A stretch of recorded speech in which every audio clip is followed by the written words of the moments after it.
So, I am going to be talking about the Hunger Games movies because we got a prequel movie coming out in November.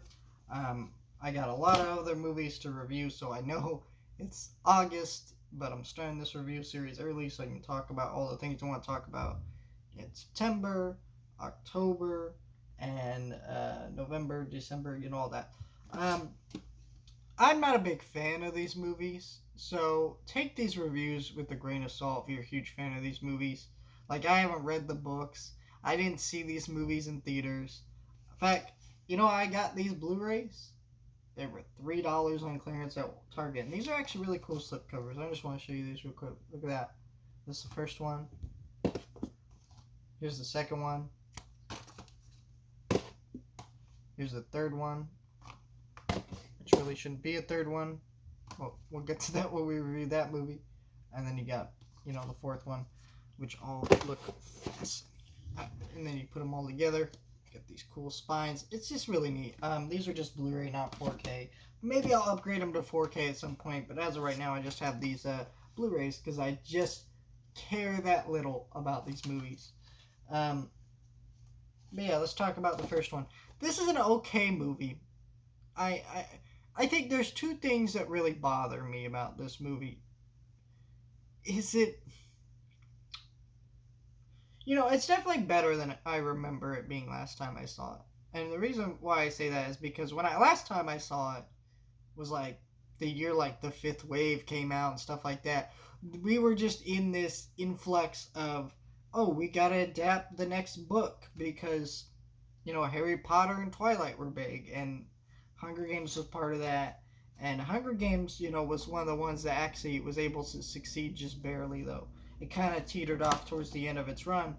And that's just largely because these two movies didn't need to be two movies. But again, we'll get to that when we get to that. But so I was just in it. It's kind of like when I did some MCU reviews of like Iron Man and all the original ones back. I think it was the year WandaVision came out, and I was shit talking them when I was in there like, oh, it's overrated, blah blah blah blah blah. I'm gonna re-review those movies because those reviews came from a negative place inherently, and so that's kind of what I remember this movie being, just boring and bad. I disagree with that now. I still have problems with this movie. I don't think it's great. I think one of my main problems with this movie is it's clearly got this satire angle to it, but it doesn't feel like satire because the movie takes itself so seriously. What I mean by that is you have these rich aristocrats who get together and they vote or like pull names out, and they're like, yeah, these children should fight to the death. That's just what they do, right? Now, there are nothing like that in real life, or at least not that I know of. It's clearly meant to be satire on how, it, rich people who control the world and things that they'd be able to get away with just because they're rich. Not to that extreme though. Like, so, but they play that part of the story so straight. It should have had more satire angle to it.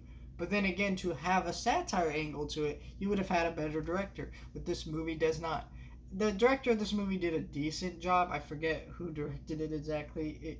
He uses a lot of shaky cam, which definitely helps in some of the more like tense scenes where you're trying to watch these people who are trying to kill each other. Um, and battle it out. It works for that because this movie is PG-13. I would have enjoyed an R-rated version of this movie. I mean, we're watching children battle to the death. Not an extreme R rating, just a slight one. But it just, we were never going to get that. So it works for what he's trying to do here.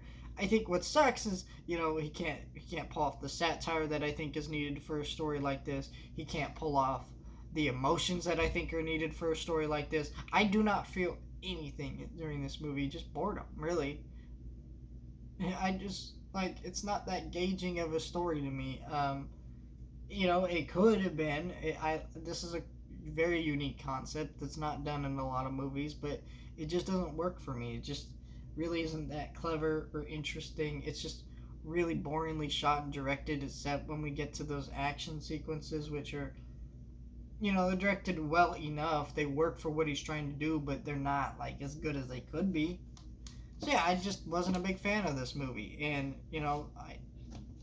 I think Jennifer Lawrence definitely tries her best and carries this movie and helps carry some of the emotions that the direction is lacking at times. But it's just, I don't know. I just wasn't. I'm not a fan of this movie, honestly, overall. But you guys can let me know your thoughts, like, share, and subscribe, and I'll see you guys next time.